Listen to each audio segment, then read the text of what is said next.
eternal, immortal, present everywhere, the only power in the universe, always good. As we look today at hurts and doubts, we know none of those are in your kingdom. And it's in the connection with your kingdom today, in our hearts, that we open up to and say yes. In this moment, here and now.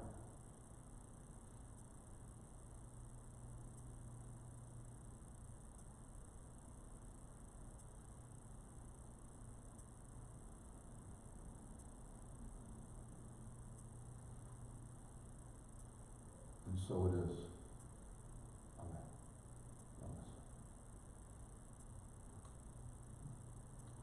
Thank you, Kate, for the daily word today. I was sitting there listening and I thought, well, I might as well go home. That's a sermon in itself. Excellent. Thank you. So we started looking at spiritual solutions for human problems, I don't know now, 3-4 weeks ago. And all of a sudden it keeps building into a series, because I got connected with the 7 largest problems that we see as human beings. And I've just added one, which on the 21st, I'm going to be doing a talk on the spiritual solution for racism,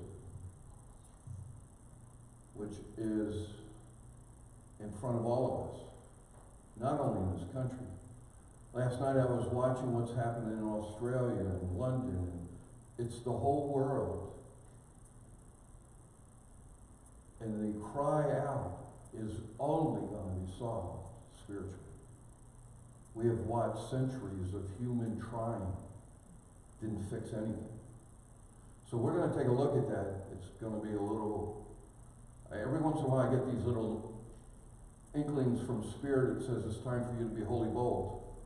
I think one of those is coming on the 21st. So today we're going to look at injury and doubt, because these are things that we all deal with. And as I began to put them in the context of how do we deal with these spiritually, some amazing things I think have come forward. But let's just take a quick look. Problems were defined by the Webster's Dictionary as this. They are issues that are happening in your life and in my life that we have to overcome. They're harmful, they're unwelcome. And we have to overcome them. We've got to deal with them. But what's so interesting, that's kind of the humanistic approach to it. And then the Course in Miracles says, but there are no problems.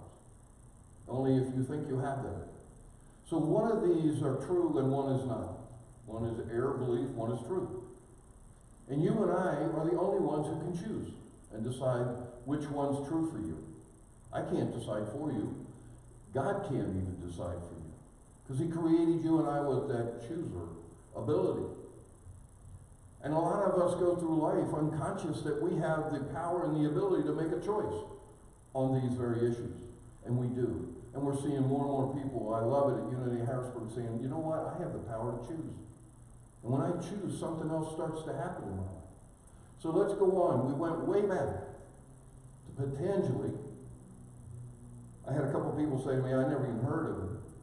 I said, that's okay. But it's because he came out of the East. And he was centuries ago. But the teachings that he taught were so important that, as you see, it has gone through all the years and centuries to today. He said 3 things. And we got to keep these in mind, because if you want to make a choice different than what you're living or different than what you're experiencing, these are the 3 things he said centuries upon centuries ago. We have to recognize it, we have to realize the new truth, and the reverence comes from getting connected to whatever name you put to it. Whether it's God or it's Source or Spirit or Brahman or the Tao. The name doesn't matter. What does matter is that you begin to realize, and the word for realize is experience. And if those things start to happen, you will see changes. And it's the only way this world will change. One person at a time spiritually. All the other stuff hasn't worked. And it will not work until we see everyone. We've been praying for peace forever. Peace only comes, you and me, at peace in our lives, one day at a time. And that collectively builds the consciousness which will change this entire world. We then talked about the energy of it. We can stay in low energy, ego, humanistic, upset, unhappy, let me see what's wrong, critic mode, or we can move to a higher place. And Patanjali says the highest place, when you're completely connected with God, is bliss. I don't know about you, but I love that word. Just the sound of it feels good. And bliss is what happens when we are connected with this source of energy that we call God, or whatever name you put to it. So we're using St. Francis of Assisi. I love his prayer. We all have read it over and over again, but we didn't apply it. And what we're trying to do through this series is say, how can I take these pieces and what I love? And you know this about me. I love the genius that can get it in one sentence versus the wordy ones that have to do 400 pages to sell a $29 book. 800 years ago, he was teaching us this. So we're taking it piece by piece. Next week we'll finish up all 7. Lord, make me an instrument of thy peace. Make me an instrument of the peace that comes through me from a source not known by humans. We can only do that if we're getting connected with that source. Otherwise, it's potential. It just sits up there. But make me the instrument of peace. Make me the instrument of peace in my home. Make it in my work. Make it in the world. The first 2 we talked about was hate. What happens? Where there's hatred, let me sow love. We are watching this happen, are we not? On the streets of America. We're watching police officers arm in arm with protesters. They're sowing love. Something different than anything else. I was flipping through the channel last night and I hit a whole CNN thing on Atlanta. And the protesters were dancing together, singing and dancing. I'm like, that's sowing love. And we're seeing it as we talk. So today we want to talk about hurt. And I'm looking at 2. Injury, physically, mentally, emotionally, and sickness. We all know what it feels like to hurt, do we not? You don't come here on this planet and not hurt. Sometime, some way, as you go through it. Because why? Because this is the planet of lessons. We get to choose if we want to continue to do things the way we always have through habit, or do we want to make conscious choices to move to something different? And that's what we're going to talk about today. What did St. Francis say? Where there is injury, pardon. I was so taken this week by this word. You know, we have all talked a lot about the importance of forgiveness. And we know on the spiritual path we have to forgive everything and everybody that ever existed in our existence. But what many times we forget is to forgive ourselves. That has to go. But forgiveness can be a process without pardon. And if we miss that last piece of pardon, because what happens when you pardon a prisoner? You forgive them for whatever they're there for, whatever they did, and then you open the door and say, go free. We don't release him a lot. Pardon is not only important for everyone who's ever done something to you, but pardon is important for you of yourself. We hang on to the stuff. And this is often where the guilt and shame of whenever comes up. But our job is where there's injury of any guilt or shame within ourselves is to forgive ourselves and then pardon. Let go. How do you know when you pardon? It's no longer there. They're not living in your head for free anymore because they're gone. Pardon. All of it. Now, I love Peter. Peter talked to Jesus like, you know, kind of had he was a cocky guy. I got this. You know, you ever hear yourself say that? I've got this. He said, well, Master, I know I forgave him 7 times. knowing metaphysically that 7 means physical completion. And he thought, man, I've got it. I can almost see him in his suspenders with a cocky look on his face. And the master said, oh, son, no. 70 times 7. 70 times 7. What's that really mean? It means we have to keep forgiving and pardoning until it's gone. I saw this week. I had to share it with you.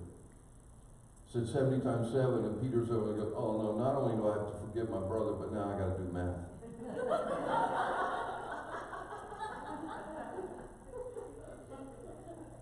You don't have to do the math. You just got to know you got to keep forgiving and forgiving and forgiving them and you until it's gone. That's pardon.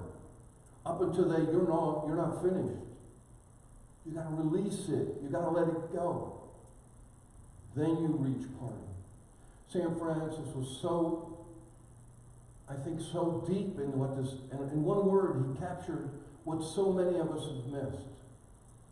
And the challenge for you this week is to go home and make a list of anyone or anything that occurred in your life that you have not pardoned. And then once that list is complete, go to a new list. And what have you not pardoned about yourself? Because here's what I know about you. You did the very best that you knew how to do at that moment. But when you learn better, you're going to do better. And one of the ways to learn better is to forgive it till it's gone and pardon it. And then you walk free. They're already free. The ones that you are allowing in your head for free, that you keep thinking about, oh, how wrong that was. It ain't bothering them anymore. They're just doing just fine. But the pardon is the act we have to do for ourselves. He said this later, he said, it is in pardoning that we are pardoned. Isn't that the way it always is on the spiritual side? We have to give first to get. It doesn't matter if it's money, love. But you have to pardon all of those people until you're free to walk free. Forgiveness, and when we pardon, we realize the only prisoner we were holding on to was ourselves. And it's the most incredible opportunity that you have in front of you, and it's free. It costs you nothing to not only release them and release you and walk free. We talk a lot about healing, especially in this time of COVID-19. There have been billions upon billions over the centuries of people praying for God, please heal me. He doesn't.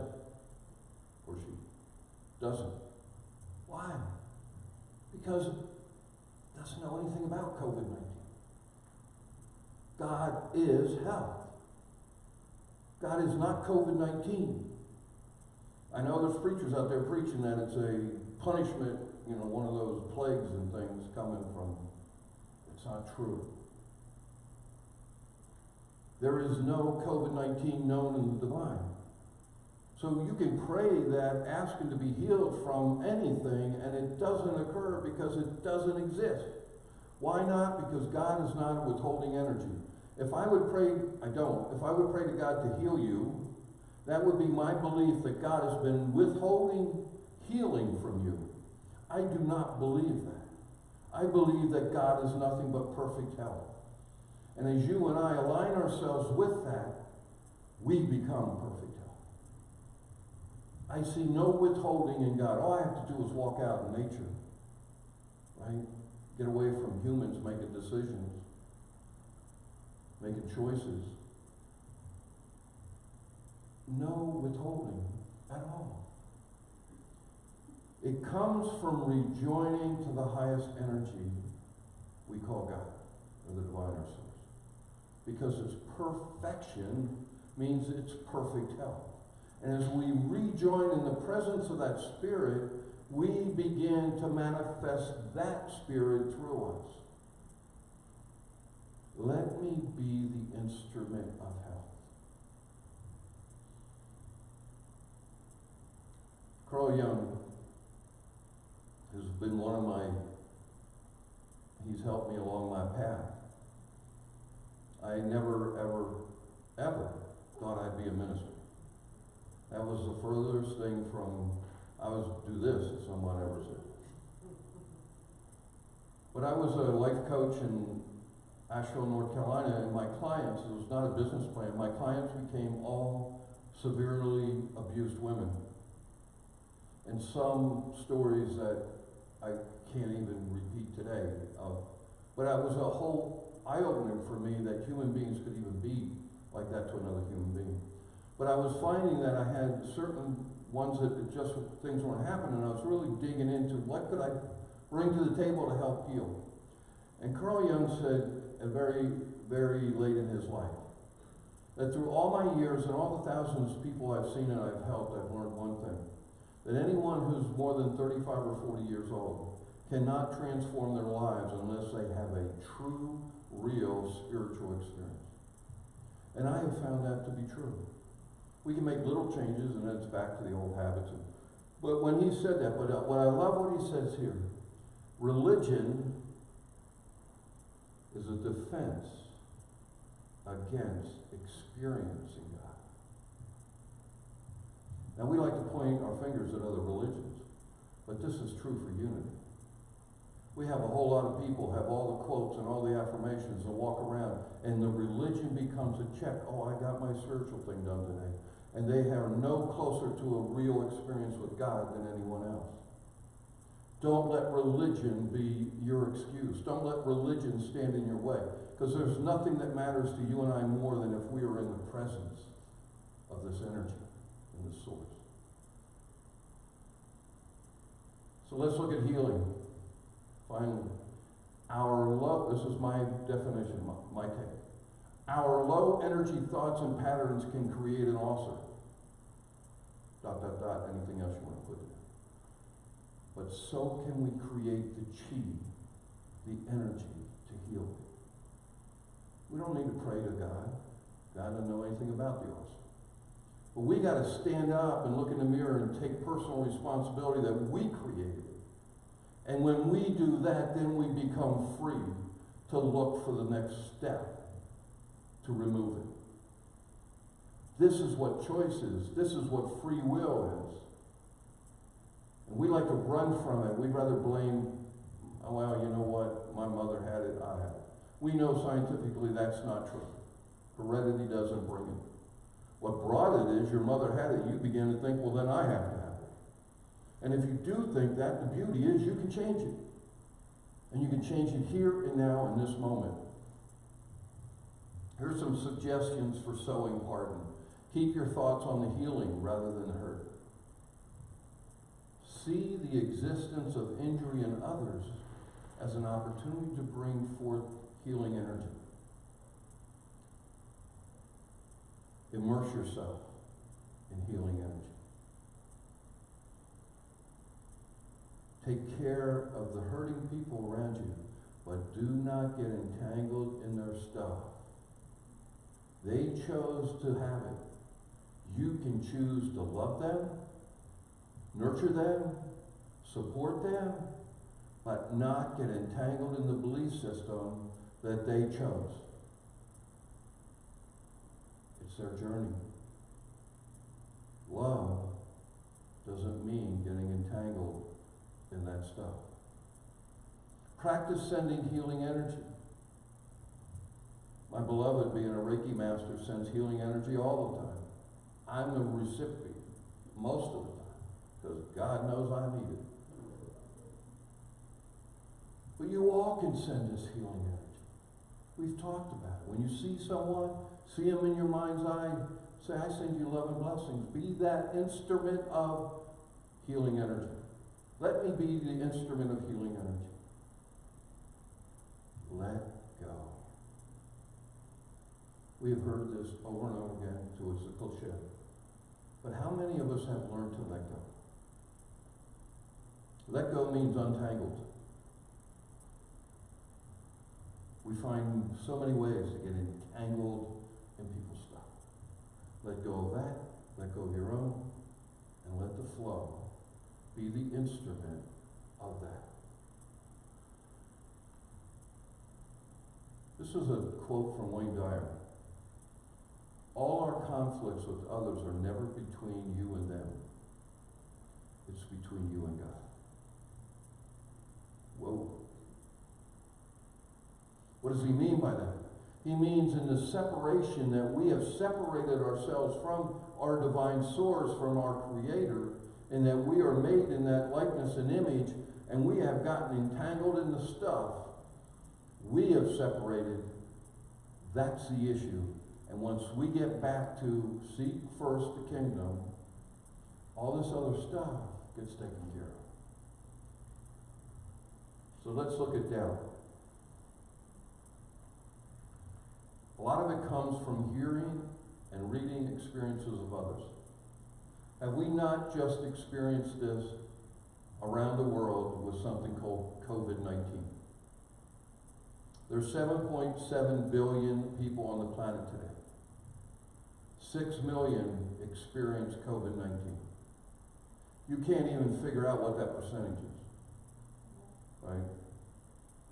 I mean, 10% of 7.7 billion is 770 billion, excuse me. And 1% is 77 billion. The numbers are so big. But the point is, we bought into the doubt, which is part of the fear of, and allow these thoughts to become bigger and bigger in our own minds. Spiritual experiences are not experienced with senses. Doubt sets in because you say, well, you know what? I know God's help, and I know I'm connected with that, but you see that. You see a sick person. And those senses are what allows us to build the doubt.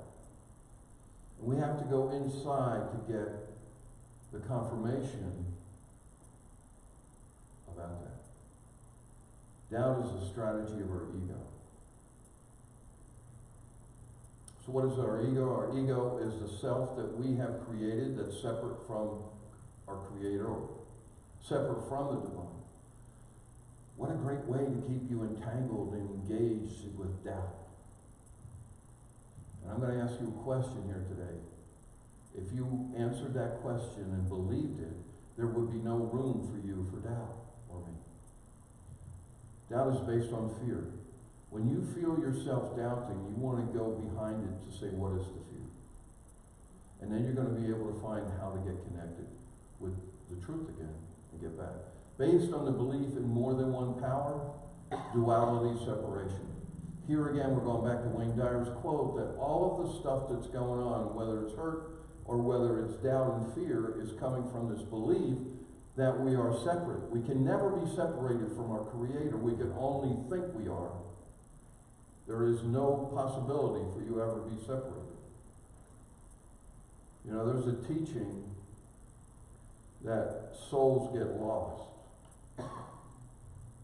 How ludicrous could that be? We are the greatest creation of the Creator, who knows everything. Do you think for 1 second it would ever lose your soul? No, it's not even possible. But that's how doubt comes in with these kind of teachings that are fear-based and non-true and error beliefs. You cannot be separated from your Creator. So fear and doubt go hand in hand. I'll tell you a quick story, personal.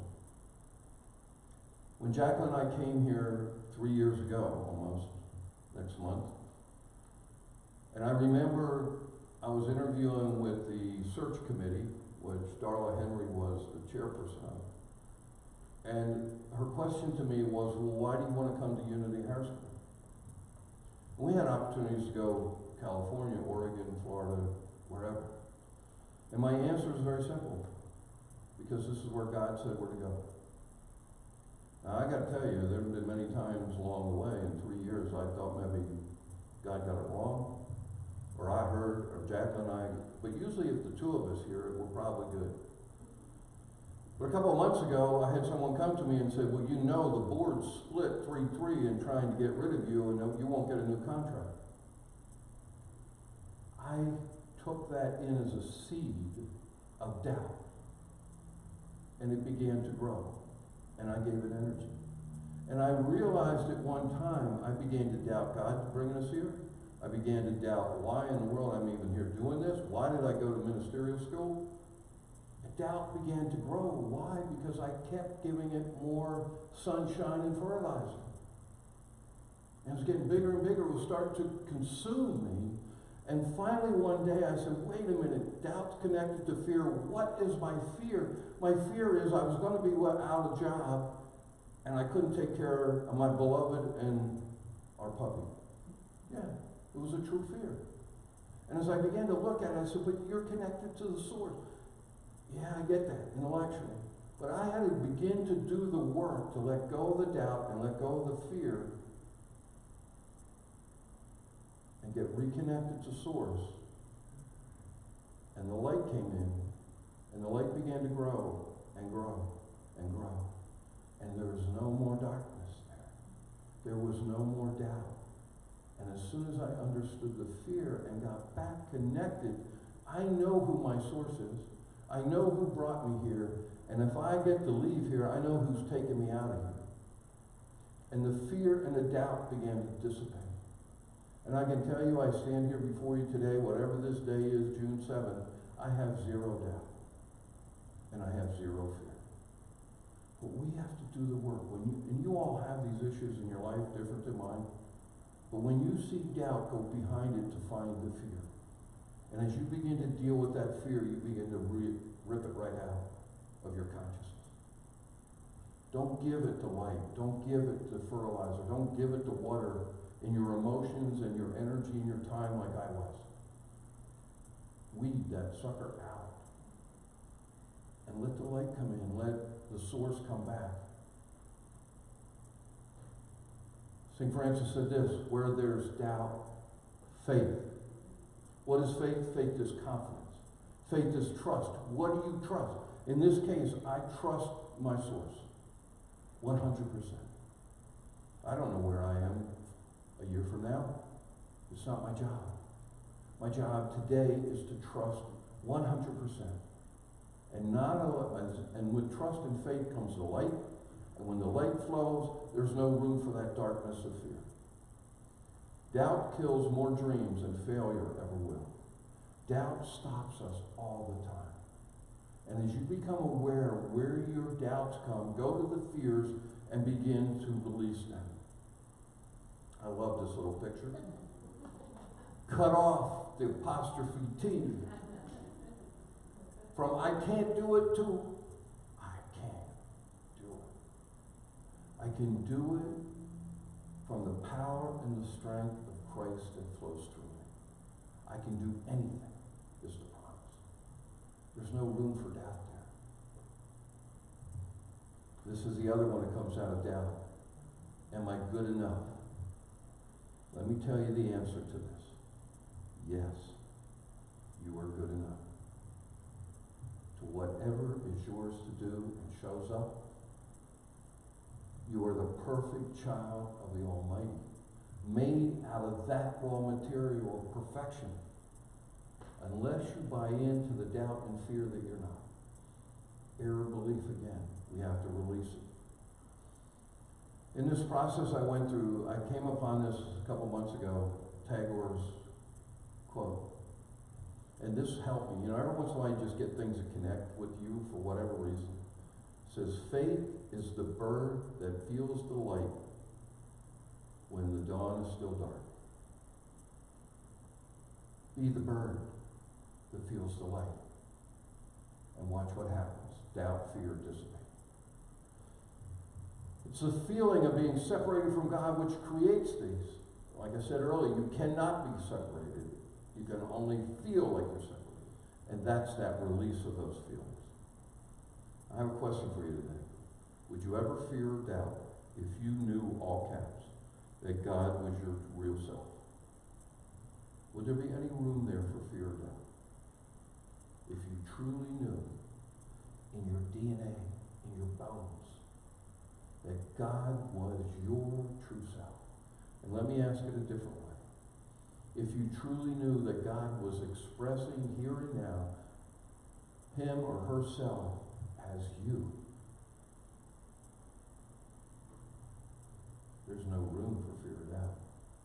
And what I realized, the only time I opened up to that was when I forgot this. And as you get reconnected in that spirit and reconnected in that light, that you are God manifesting, individualizing here on the planet.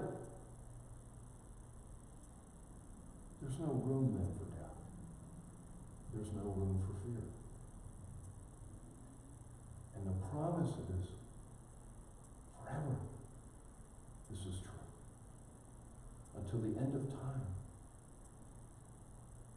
How can you have any fear in that? The key is, do we know? Do we experience? Going back to potentially, do we realize that truth? For as the body without spirit is dead, so faith without works is dead. When you hear someone say to you, oh, I have faith in whatever, you want to ask yourself the question, where's the works? When you hear yourself say, well, I have faith in that, where's your works? If there's no works going with faith, what's it say? It's dead. Where was my work? My work was in being willing to look in the mirror and own that I had built this fear and doubt. And my work was to release that. Get quiet inside. Bring the light in.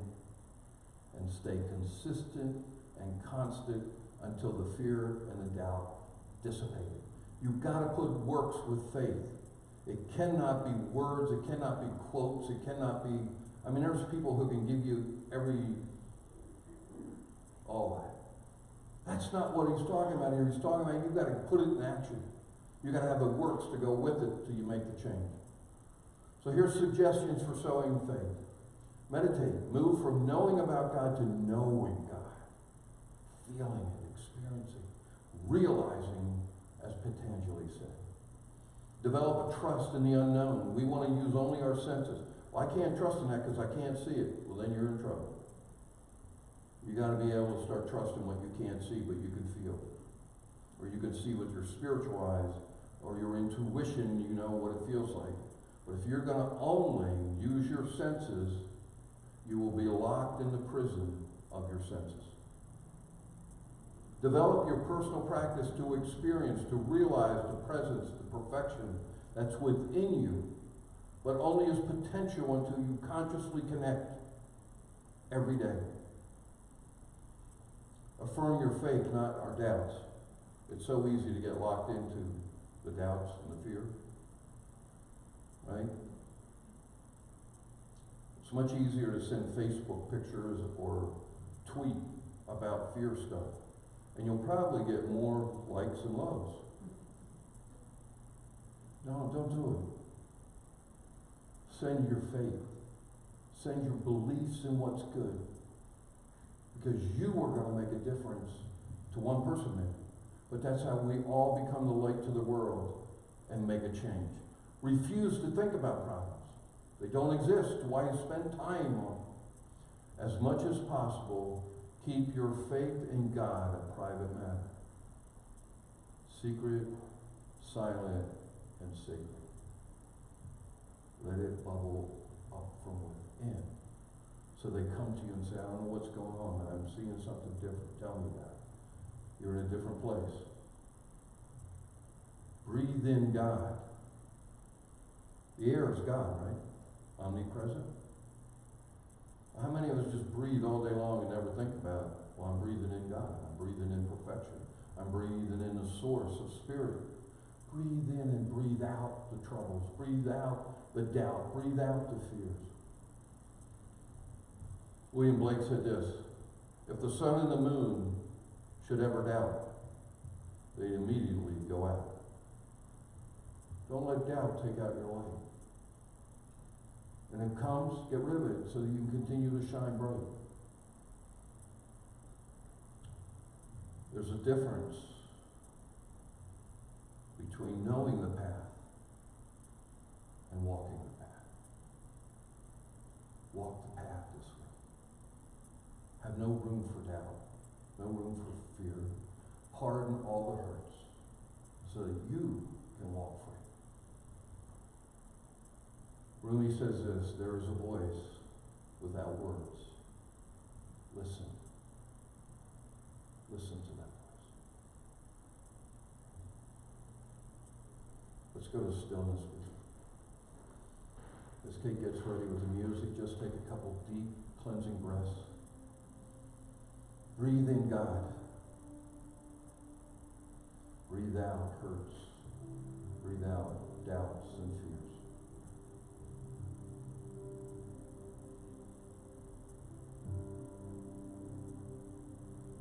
If you take your spiritual eyes and just look up slightly towards the middle of your forehead, it opens up the pineal and the pituitary glands, which opens up the energy of the divine. Let the golden light flow into your mind. Let the perfection, let who you truly are flow into your mind and bring peace.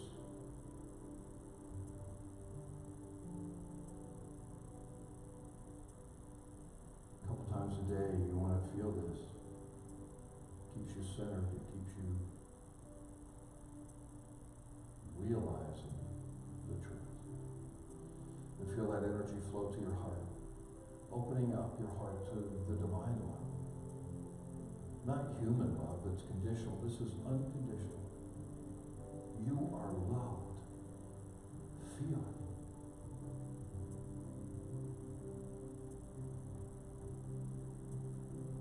And then allow that golden white light to go to your belly. And feel joy and happiness, because it is your birthright. It is your nature that you were created with, to be joyful and be happy. Let it flow. Let it fill you up.